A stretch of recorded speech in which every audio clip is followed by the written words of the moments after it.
There are two new exhibits running concurrently here at IMS Museum, and this one is quite literally a fan favorite. Jason Van Sickle here with the IMS Museum.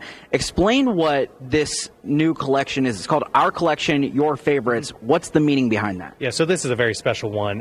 We actually turn the curation of this exhibition to the fans on our social media pages and other opportunities to really vote. We started with over 25 cars, and the fans narrowed their top 15 favorites here on display.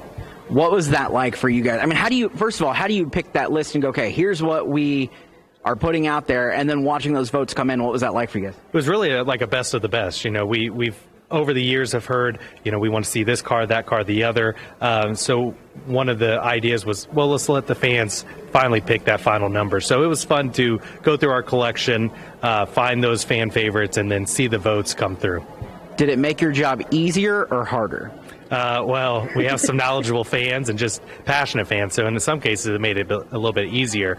But it's just great to see these cars, especially like Jim Clark's Lotus that we have behind us, the Novi, the Turbine, just fan favorite cars on display.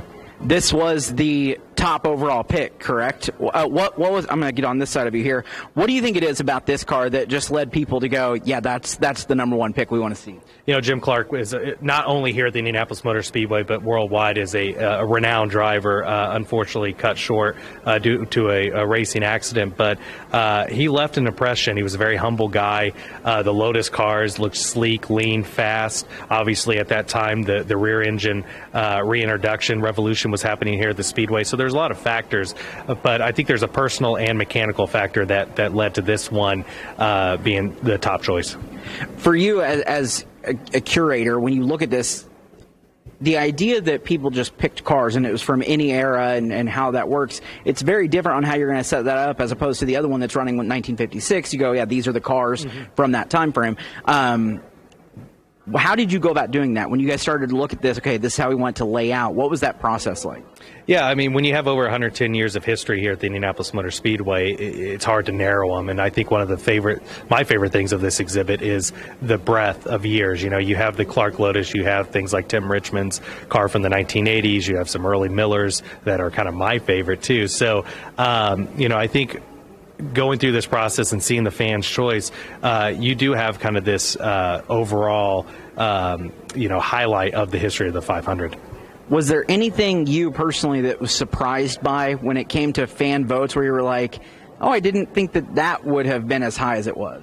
Yeah, you know, I think some of these early cars, they may be my favorite in my era that I'm really interested in, but a lot of fans, you know, it comes down to nostalgia and what they saw on the track when they were either younger or growing up or very influential time of their life. So to see kind of that mixture of very early cars along with more modern cars kind of surprised me in the overall running. Is that fun for you when you see, because one of the things I think about is I grew up in Indy and I watched the Indy 500. I have my favorites as well. But my favorite is so different from what my daughter's favorite is now, obviously. And I get to bring her here and go, hey, this is what I watched growing up. Is that fun for you guys to see? Yeah, I mean, it doesn't matter if it's Our Collection, Your Favorite, or 56 or the winners. One of the most kind of rewarding things to see is the multi-generational experiences that are passed down, not only here at the museum, but the 500 itself, to your point. So you can see grandkids, children telling the stories of their past, what their favorite car was. And I think this exhibit is kind of a microcosm of that. How many cars are on display in this exhibit? So we have 15 cars that are on display. So it was the top 15 vote getters, and that's how you guys kind of laid them out here. How long is this open for? How can people see it? This, along with 1956, will be open through October. How much fun is it for you guys when you get to show off some of the stuff that people don't get to see, because you have so many items, you have to rotate them constantly, but this type of stuff allows people to see some of those things they aren't always seeing. You know, it's this one in particular is the mixture of fan favorite cars, you know, like the Novi or the Turbine, but the storytelling that we can go with it, and with these temporary exhibitions, we can continue to tell more stories of the 500's history.